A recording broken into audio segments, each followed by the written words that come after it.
नमस्कार और पार्कवे में आपका स्वागत है।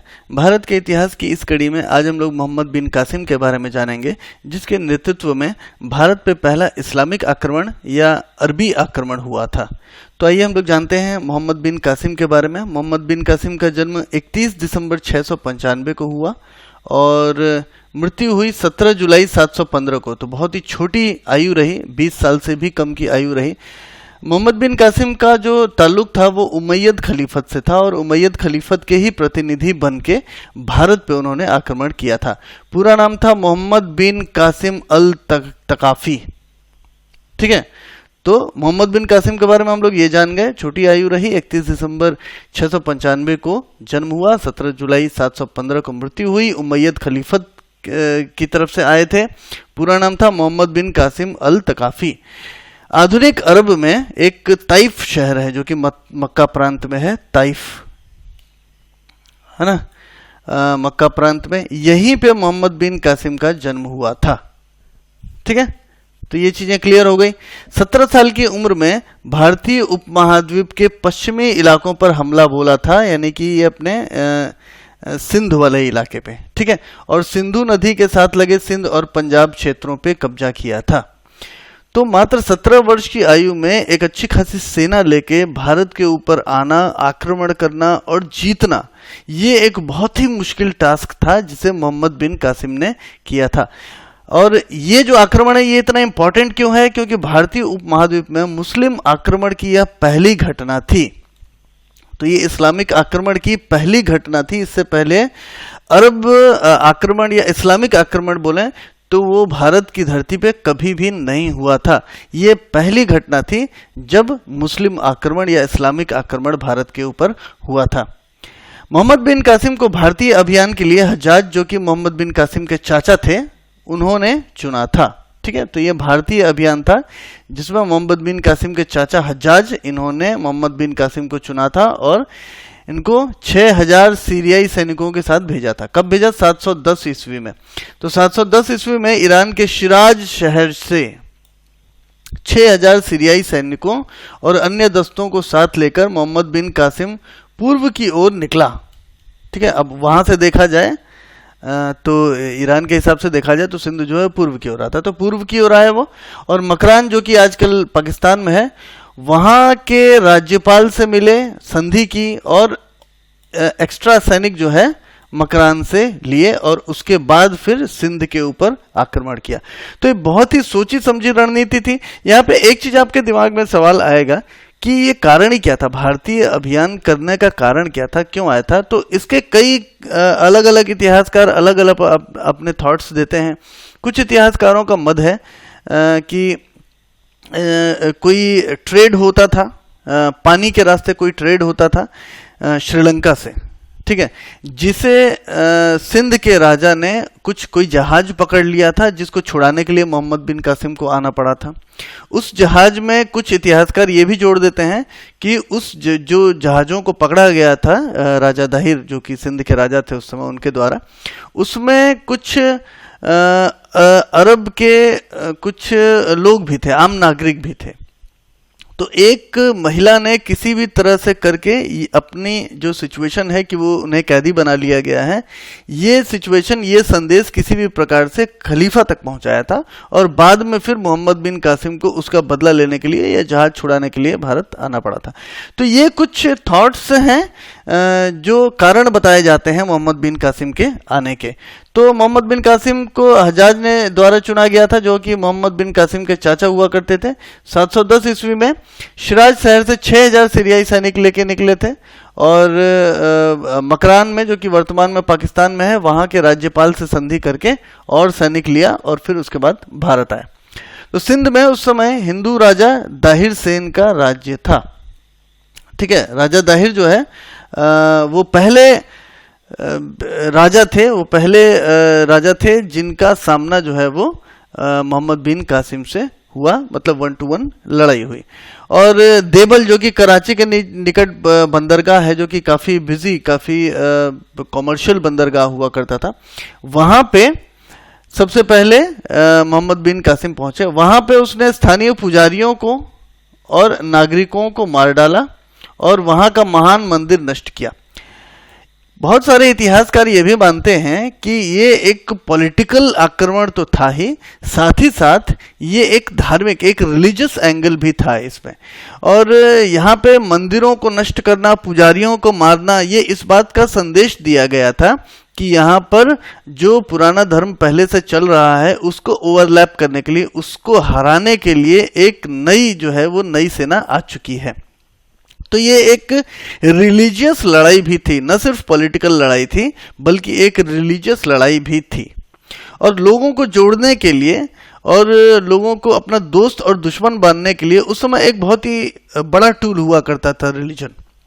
दूसरे रिलीजन वालों को आमतौर पे दुश्मन ही माना जाता था और अपने रिलीजन वालों को उस समय दोस्त ही माना जाता था। ये उस समय की बात है।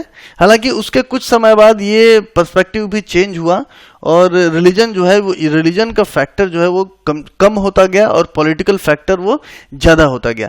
लेकिन इस लड़ाई में हम लोग ये मान के चलें और हिस्टोरिकली भी ये चीज़ काफ़ी ज़्यादा स्ट्रॉन्ग तरीके से कही जा सकती है कि ये सिर्फ एक पॉलिटिकल लड़ाई ना होकर एक रिलीजियस लड़ाई थी। और इसमें कई ऐसे इंसिडेंट्स आए जबकि इस्लाम को दूसरे रिलीजन से ऊपर दिखाने के लिए कुछ कृत्य किए गए। देबल से अरब फौजें पूर्व की ओर निकलती गईं, है ना, और कई शहरों पे अपना कब्जा जमाती गईं। ठीक है, देबल से अरब फौजें पूर्व की ओर निकलती गईं और कई शहरों पर अपना कब्जा जमाती गईं। अब कब्जा जमाने का क्या मतलब हुआ? वहां के मेन चीजों को तोड़ देना, वहां के लोगों को बंदी बना देना, अधिकतर लोगों को कत्ल कर लेना, और जो व्यक्ति अपनी सेवक बनना, अपना गुलाम बनना नहीं मान रहा है उसको मार देना, उसके परिवारजनों को कैद कर देना। ये इस तरह की बहुत ज़्यादा, मतलब एक डरावनी सी एकदम रूपरेखा बनाई गई ताकि लोग डरें, सरेंडर करें। आसपास के जो छोटे मोटे राजा हैं वो भय से डर जाएं, मतलब भय से सरेंडर करें।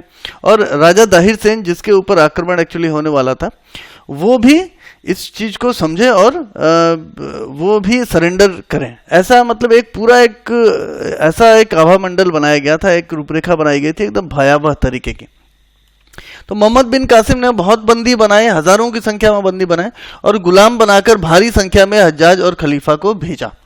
बहुत सारे लोगों को, बच्चों को, महिलाओं को, लोगों को इस तरह से वो भर भर के जहाज़ों में भर भर के और हज्जाज और खलीफा की ओर भेजते गए। बहुत सारे बंदी, हजारों की संख्या में बंदी बनाए। बहुत सारा खजाना लूटा गया, सैनिकों में बांटा गया और इस तरह से काफ़ी लूटपाट जो है वो हुआ। तो बहुत सारा खजाना भी भेजा गया, सैनिकों में बांटा भी गया, बंदी भी बनाए गए बहुत सारे लोग, मंदिरों को नष्ट किया गया, पुजारियों को मारा गया, लोगों को गुलाम बनाया गया। इस तरह से एक काफी डरावना एक माहौल बनाया गया। अरबों ने स्थानीय जाटों को अपने साथ मिलाया। अच्छा, सिर्फ यही बात नहीं है कि वो सिर्फ जुल्म ही कर रहे थे, वो कुछ जो वर्ग थे उनके साथ उन्होंने दोस्ती भी कर ली थी। ठीक है, तो वहां से तो देखिए जब सैनिक लेके चला था मोहम्मद बिन कासिम, तो बहुत ज्यादा सैनिक लेके नहीं चला था, लेकिन यहाँ से स्थानीय लोगों के साथ मिल के उसने अपनी सेना बहुत ही बड़ी कर ली थी। यहाँ की जो सिचुएशन था उसको काफी अच्छी तरह से समझ लिया था और खास तौर से स्थानीय जाट जो उस समय काफी पावरफुल थे, उनको अरबों ने अपने साथ मिला लिया था। तो सिंधु नदी के पार रोहड़ी में, जो कि सिंध में है आजकल पाकिस्तान में, है ना, वहां पर दाहिर सेन के साथ युद्ध हुआ जिसमें दाहिर सेन पराजित हुए और उनकी मृत्यु हो गई। इस लड़ाई में दाहिर सेन जो है वो काफी टाइम तक रुके हुए थे कि मोहम्मद बिन कासिम हमला करेगा कि नहीं करेगा और कब करेगा, क्या है, मतलब वो एक पूरी रणनीति जो है उन्होंने मोहम्मद बिन कासिम के अनुसार बना के रखी थी अपनी। तो मोहम्मद बिन कासिम के एक्शंस पे इनकी पूरी रणनीति डिपेंड करती थी, लेकिन फिर भी मोहम्मद बिन कासिम को स्थानीय लोगों का भी काफ़ी साथ मिला था। काफ़ी जो इन्फॉर्मेशन थी मोहम्मद बिन कासिम के पास पहले से थी और इस तरह से जब लड़ाई हुई तो दाहिर सेन की पराजय हुई और दाहिर सेन की मृत्यु हुई, उन्हें मार दिया गया। इस प्रकार से मोहम्मद बिन कासिम का सिंध पे कब्जा हो गया और ये भारत के इतिहास की बहुत ही बड़ी घटना हुई।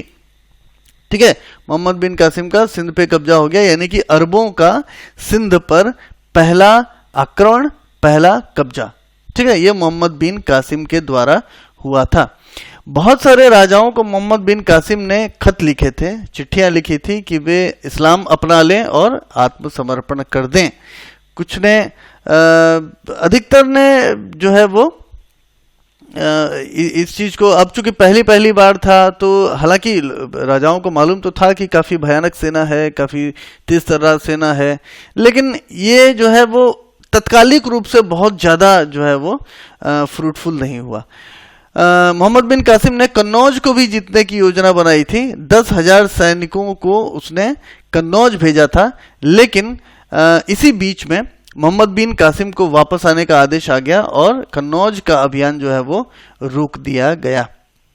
मोहम्मद बिन कासिम की मृत्यु 20 वर्ष की आयु में मोसुल में या दमिश्क में वहां पे हुई थी। अब मोहम्मद बिन कासिम की कब्र कहाँ है ये अज्ञात है, लेकिन मोहम्मद बिन कासिम की मृत्यु किस परिस्थितियों में हुई इसकी भी एक कहानी है। इसमें भी कई इतिहासकार मानते हैं कि मृत्यु इसी वर्ष इसी तरह से हुई होगी, और वो स्थिति कुछ ऐसी है कि मोहम्मद बिन कासिम ने राजा दाहिर की बेटियों सूर्य देवी और प्रेमल देवी, इन दोनों को अगवा करके और खलीफा को भेज दिया था।